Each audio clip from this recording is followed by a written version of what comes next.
Let's start with a simple analogy to unpack a really complex political problem.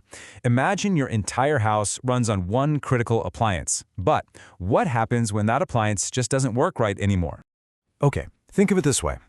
On one side, you've got the brand A appliance. It's the best of the best. Sleek, efficient, does exactly what it was designed to do.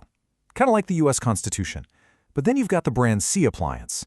It's a mess. It's old, it's clunky, and it's been patched together with so many different parts it barely even works. This is the Republic of China's constitution trying to run modern-day Taiwan. It brings up a really obvious question, right? If your whole house is struggling because of this clunky old machine, why not just get rid of it? Just toss it out and upgrade to that shiny new brand A model. Seems like a no-brainer, but as we're about to see, it is anything but simple. And that's because we're not really talking about an appliance at all. To get to the heart of this, we need to completely change how we think about it. A nation's constitution isn't a piece of hardware you can just unplug and swap out. Nope, it's something much deeper, much more organic. Here's the real difference. An appliance is a standardized product you buy off the shelf. A constitution, that's the one-of-a-kind result of a country's entire story. All its history, its culture, its biggest fights and toughest compromises. It's more like a giant ancient tree. You can't just dig it up and move it without causing a massive earthquake. So let's look at the history. The U.S. Constitution was drafted back in 1787, specifically for a brand new nation of just 13 states. It fit the situation. But the Republic of China's constitution?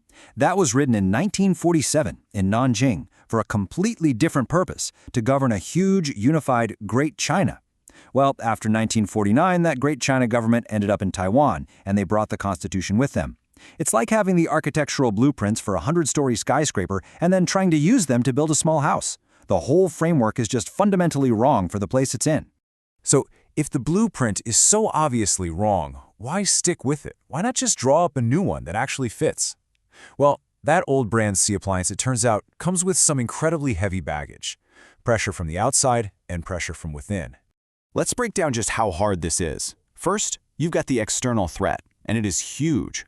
Beijing has been crystal clear. If Taiwan creates a new Taiwan constitution, they will see it as a declaration of independence, and that could trigger their anti-secession law and an invasion. Then you look inside Taiwan itself, and there's just no agreement on what a new constitution should even say. People are deeply divided over the most basic things, like the country's official name or what kind of government it should have. And on top of all that, the legal process to even amend the current constitution, let alone write a new one, is set up to be almost impossible to pass. So it sounds like an impossible situation, right? Just completely stuck? Well, this is where the source material we're looking at takes a really dramatic turn.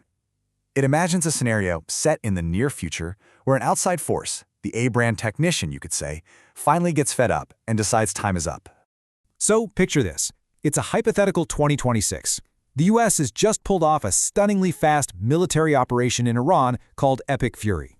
This success emboldens a new, much more assertive administration in Washington. They look over at the political gridlock in Taiwan, at this old appliance constantly smoking and sparking, and they just adopt a new policy. No more delays. And then comes the signal. A major political figure, maybe someone like Marco Rubio in a hypothetical role as Secretary of State, dusts off an old Cold War phrase, unleash Chiang. Now, back in the day, that meant letting Chiang Kai-shek's armies attack mainland China. But here, in this scenario, it's repurposed. It's a shocking signal that the U.S. is done being passive. The gloves are coming off. And right alongside this huge political shift, you get a technological one. A figure like Elon Musk, who represents this immense power of private tech, just puts out a simple message. I'm ready. It's a sign that the technical ability to just bypass broken old political systems is now a real option. The technician has arrived, and they've brought their tools.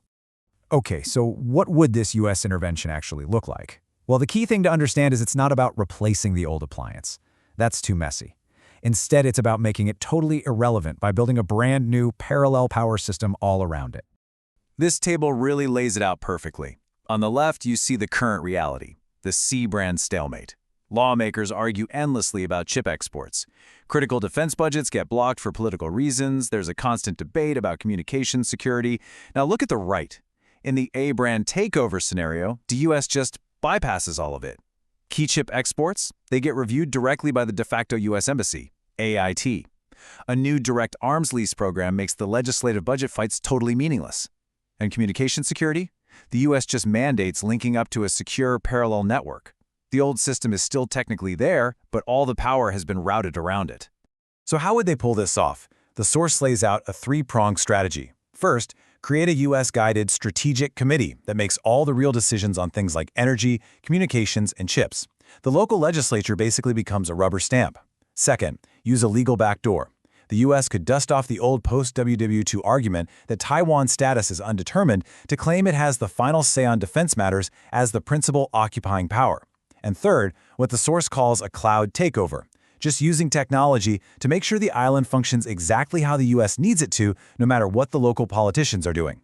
Now, this hypothetical solution, it's fast, it's efficient, it cuts right through all that political mess. But it raises a really profound and frankly uncomfortable question about control, about sovereignty, and about what it even means to be a country. And this quote from the source absolutely nails the trade-off here. This isn't a partnership anymore. It's a fully managed service. Sure, the lights are always on, the security system is state-of-the-art, but you don't control your own thermostat. The temperature in your house is being set by an app in Washington. And that leaves us with the core dilemma this entire scenario forces us to face. Which is better, to be a tenant in a perfectly safe, perfectly run, high-tech house that you don't actually control, or to be the owner of your own house, even if it's broken, falling apart, and maybe on the verge of collapsing entirely? There's no easy answer to that at all.